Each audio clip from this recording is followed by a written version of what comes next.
हरिहर चलते चलते गांव के बाहर जंगल की ओर निकल पड़ा। बारिश तेज हो गई।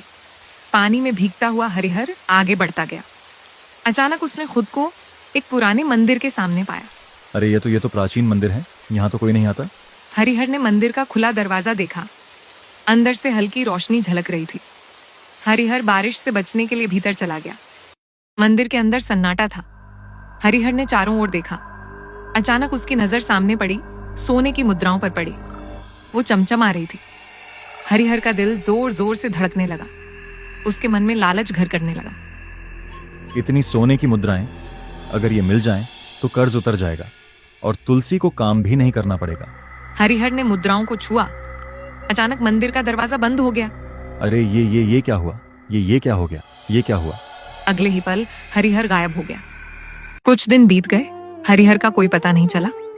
तुलसी और उसकी माँ चिंता में डूब गई। हाँ, कहाँ चले गए तुम? पिताजी को कुछ नहीं होने दूंगी। मैं पिताजी को ढूंढ कर लाऊंगी। नहीं बेटी, गांव के लोग बता रहे थे कि उन्हें प्राचीन मंदिर की ओर जाते देखा गया था और तू तो जानती है कि कोई भी उस मंदिर से वापस नहीं लौटा। वहाँ जाना खतरनाक है।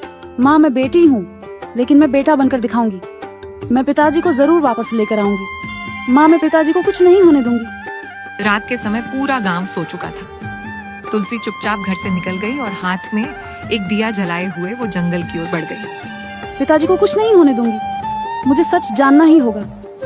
तुलसी ने हिम्मत जुटाकर मंदिर की ओर कदम बढ़ा दिया। कुछ देर बाद तुलसी मंदिर के पास पहुंच गई। वो भिखारी अपनी जगह पर सिर झुकाए बैठा था, जैसे गहरी नींद में हो। तुलसी धीरे धीरे उसके पास पहुंचकर बोली, बाबा, आप इस मंदिर के पास रहते हैं। आपने मेरे पिता को देखा था? क्या चाहिए लड़के? तुम्हारे पिता मंदिर के दरवाजे तक गए थे और फिर मंदिर ने उन्हें निगल लिया।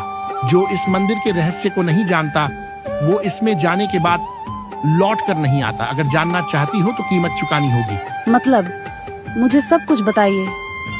जो भी कीमत हो मैं चुकाऊंगी।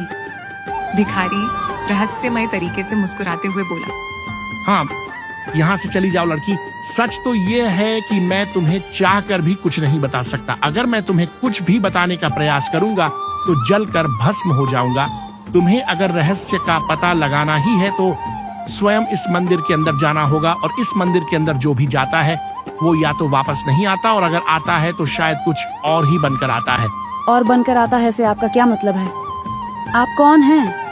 तभी वहां पर एक व्यक्ति राजसी पोशाक पहने आ पहुंचा। उसकी आंखों में विचित्र सी खामोशी थी, जैसे वह भी कुछ खोजने आया हो। आप कौन हैं? मैं इस राज्य का राजकुमार हूँ और मैं इस मंदिर का रहस्य सुलझाने आया हूँ। तुलसी के माथे पर चिंता की लकीरें उभर आईं। आप इस मंदिर के बारे में क्या जानते हैं? राजकुमार के चेहरे पर रहस्यमयी उदासी थी। हाँ, वर्षों पहले मेरे दादा भी इस मंदिर में गए थे और फिर कभी लौट कर नहीं आए। मेरे पिता भी इसी मंदिर में गए थे और लापता हो गए। कुछ पलों तक दोनों के बीच सन्नाटा रहा। अचानक भिखारी अपनी जगह से उठकर खड़ा हो गया। आज उसकी आंखों में गहरी रहस्यमय चमक थी।